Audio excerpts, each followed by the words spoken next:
one that I'm very excited about because it's about all the books that I'm looking forward to read in 2022.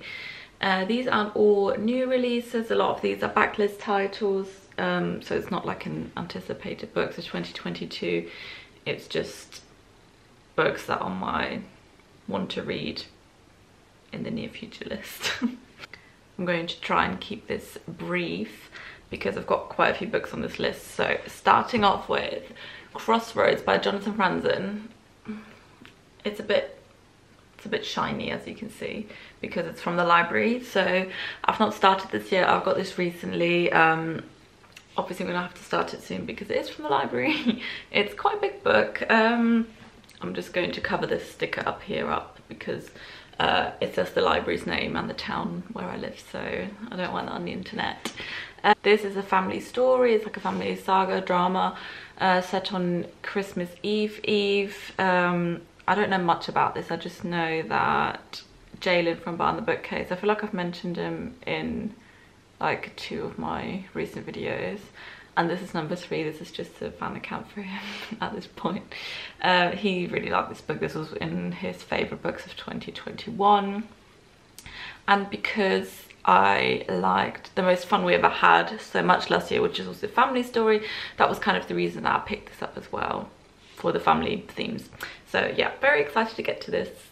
Next up is The Paper Palace. I also got this from the library. This is actually my current read at the moment. I wasn't really sure about this before I started reading it, but a lot of people have given this very, very high ratings, and most of those people were people whose opinion I trust and whose book taste mostly aligns with mine. This is also kind of a family story. It's about a woman who wakes up in the Paper Palace, which is her family's kind of family home, family cabin. I think it was built by her granddad. So yeah, it's just been in the family for a long time, and she's been there a lot throughout her life. You get told in the beginning of the story that she cheated on her husband the night before with her childhood best friend, who she's always kind of had a thing for, and that's kind of where the story starts off. You then read kind of the whole day. It's told over a 24-hour period, but you also get flashbacks or little fragments of her past life, her childhood, I'm guessing leading up to that day. So I'm about this much into it, about a third. So far so good. I don't think this will be a groundbreaking read for me, but they don't all have to be. I like it. It's quite comforting in a way, even though it's about infidelity. I like the setting. It's quite atmospheric, and the writing's nice, very accessible. Yeah, unless something groundbreaking happens in this book, I think this will be just okay, which is fine. I don't mind an okay book. Next up is A Little Life. So I've been putting off reading this for a long time. This has honestly been on my shelf for probably the longest. For obvious reasons. I think everyone that's read this book was a little bit apprehensive, to say the least, to read this because it's got so many trigger warnings in it. Probably every possible one you can imagine. I'm not sure if I'm kind of cut out to read those books. I don't know if this will be too much for me. I am quite a sensitive person, quite emotional. But I've also heard mostly everyone that's read it say that's also one of the most beautiful books I've ever seen. Like, beautifully written, a really beautiful story. I think apart from all the horrific stuff that happens in this book, it's mostly a story about friendship, which sounds promising, but as I said, yeah, I'm very aware of the content warnings, and we'll see. I know that this is gonna happen soon. I think I'll do a reading vlog just for A Little Life, because obviously it is so huge as well. It's going to take me a while to get through. Yeah, the next 2 books I haven't actually got here with me physically, so I'm just going to scoot over a bit and put the pictures here, which are Motherhood and Pure Colour by Sheila Heti. I don't know how I haven't read Motherhood yet, because everyone loves it, and I think it's going to be a book that I will also love. I just haven't got around to it yet. As far as I'm aware, Motherhood is it auto-fiction? I believe it's auto-fiction. It's a meditation on the author, from what I've gathered anyway. Yeah, thinking about the topic of whether or not to have children, discussing that topic, and I think she ultimately decides not to have children, and also what that does to her and the people around her. That's all I know. Sounds absolutely great. I can't wait to read it. I'm sure that I'll love it. Pure Colour obviously isn't out yet. I think it's out in February. This is purely just off of good reviews from people that have already read it. Obviously, since I haven't read Sheila Heti yet, I'm not sure if I like her writing, but I've got a good feeling. So Pure Colour and Motherhood are very high up on the list as well. And I've got Ill Will by, I'm not sure actually how to pronounce this author's name, Dan Chawon? I'm not sure, sorry. So I want to read this book because this has been recommended as something similar to I'm Thinking of Ending Things by Ian Reid, which I love that book so much. That's one of the books that's really got me back into reading. It's exactly my type of horror thriller book. I love the writing, loved everything about it. That was like a 5-star read for me. After I finished that, I went down a Reddit rabbit hole just reading for about 2 hours about what people thought about it. And yeah, similar books, and this came up a lot. So I believe it's a psychological thriller. I'm actually not sure again what this is about, which is a common theme in my reading. I actually quite like to go into a book mostly blind and just be surprised. But yes, I can't wait to read this when my thriller or horror mood strikes again. As I said, I was Thinking of Ending Things was a favourite of mine, so I'm very excited for Ian Reid's new release. This hasn't got a cover or description or anything yet, it's just got a title. It's called We Spread. I know it comes out in September, but there's nothing else on Goodreads yet, so whatever it is, I'll just read it. I've also read his other book, Foe, which I really liked. Wasn't as good as I'm Thinking of Ending Things for me, but was still a very, very good book. Staying with the horror or thriller theme for a sec, Night Film. I've had this on my shelf for a long time as well, and this is very beloved in the horror or thriller kind of community.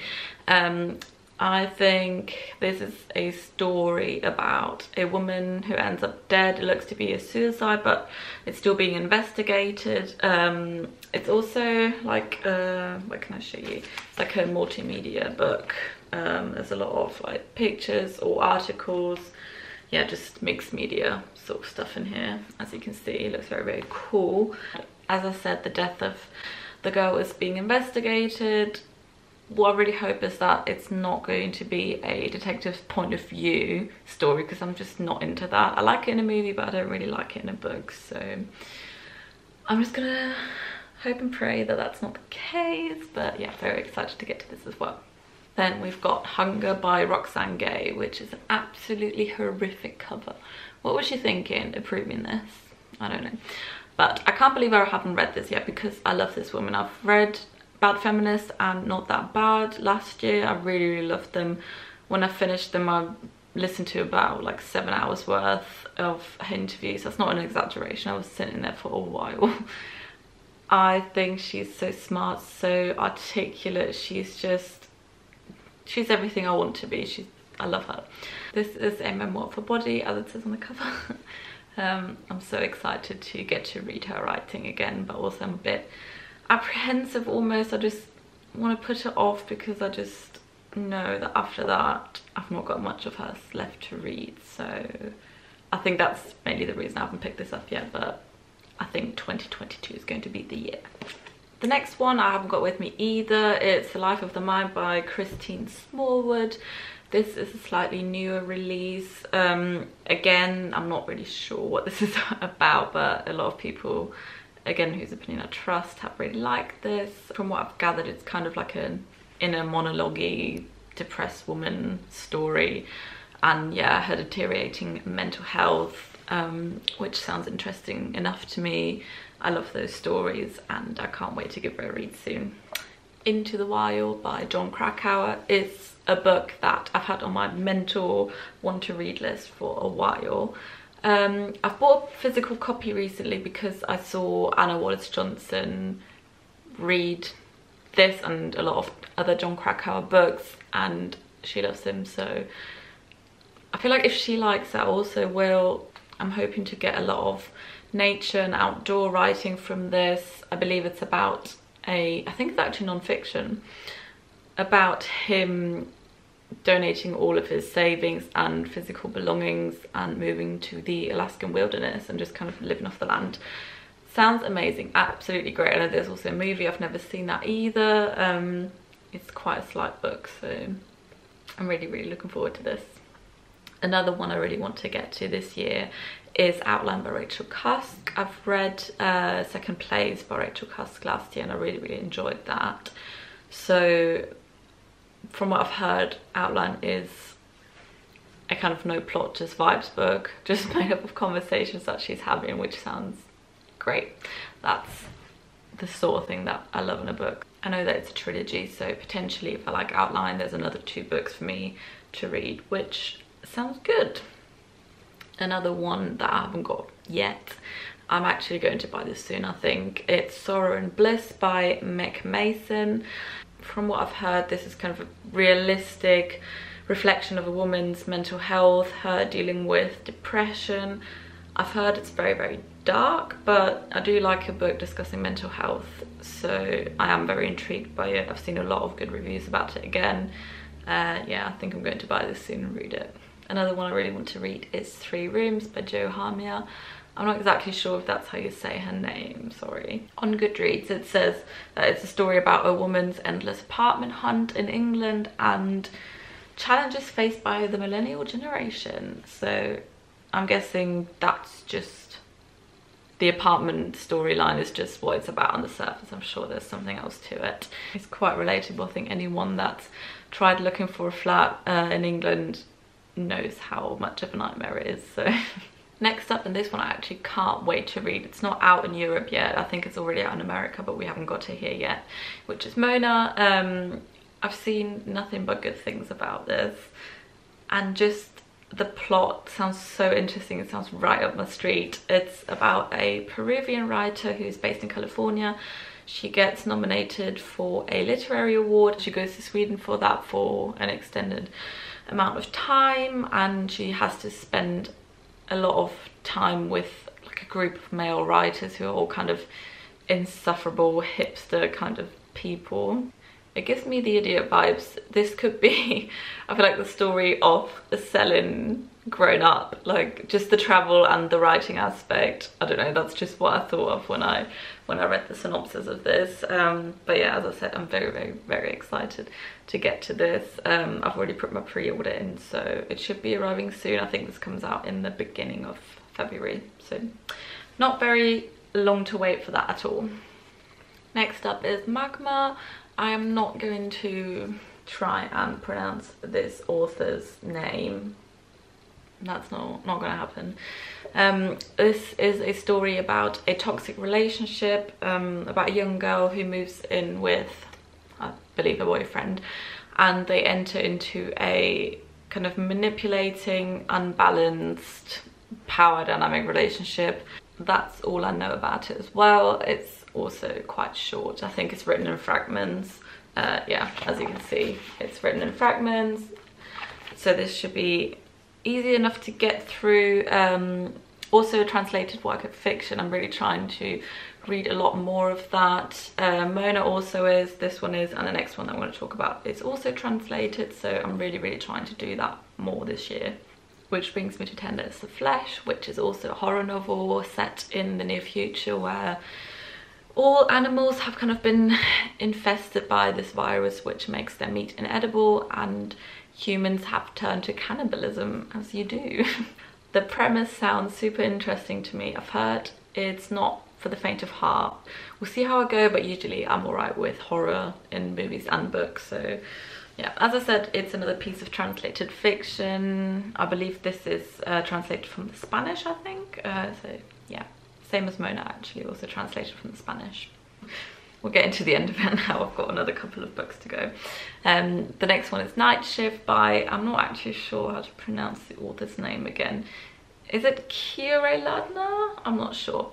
She's a South African author. It's a story about a girl becoming fascinated with her co-worker who ends up switching to night shifts, and the main character Maggie starts doing the same because of her. She starts to neglect her normal life and her boyfriend just to pursue kind of her obsession with her co-worker. This is meant to be a book about female friendship and also female obsession. It's set in the 90s in London. It sounds great. I can't wait to read it. Then I really want to read Superdoom by Melissa Broder. As I said, I love her. She's one of my favourite authors. I've read everything else she published apart from this. I believe Superdoom has been published last year. It's a collection of poems from her previously published work. I think she's actually published quite a few collections of poems before, at least 2. So I think this is like a best of. I'm not usually a poetry reader at all. It's just because it's Melissa Broder, I just read anything of hers.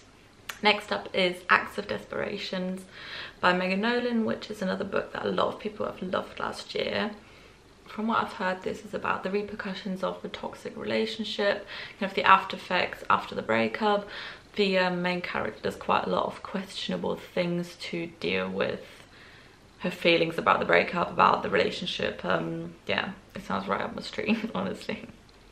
Next up is Names for the Sea, Strangers in Iceland by Sarah Moss. I've never read a Sarah Moss book before, but I know that she's quite beloved in the book community. This is a non-fiction book about the author's experience of moving to Iceland. I'm hoping it's quite nature heavy and outdoorsy writing, same as Into the Wild. I'm quite into that. Okay, we're almost at the end now. I've got 2 more books to go, which are probably the ones that I'm most excited to get to this year. One hasn't been released yet, and one I just haven't got to yet, which is Beautiful World, Where Are You by Sally Rooney. I said in my, I think it was my favourite books of 2021 video that I'm actually just too scared to get to this in case I won't like it. I don't know why I've got this fear, because Sally Rooney is such a great author. I love her dearly. So I don't know where this anxiety comes from. I think I've just got such high expectations that I'm just scared that I'll be disappointed. I'm not going to talk about the plot because everyone and their mother and their dog has read this book and loved this book. So I'll be the last person on earth to read this book in 2022. I can't wait. My last book is also the book that I'm most excited for this year, I think. It's Either Or by Elif Batuman. I've obviously just finished and absolutely love The Idiot. I think about Celine and Ivan every single day, and I just can't wait to be in that world again, read Elif Batuman's writing. I'm just so excited for this book. I don't know how to wait another 4 months for this book, so I'm just like hoping and praying that this is going to be an arc on NetGalley so I can read it before it's actually released, because I'm already dying to. These were all the books that I'm most excited for this year. Obviously this list is going to change throughout the year as more new books are being released. But if you've got any books that you're really excited to read this year, I'd love to know, whether the backlist or new releases. I'm always so intrigued by what other people are reading, and also always looking for new recommendations. So if you could let me know in the comments, I would really highly appreciate that. But as always, thank you very much for watching, and I'll see you in my next video. Goodbye.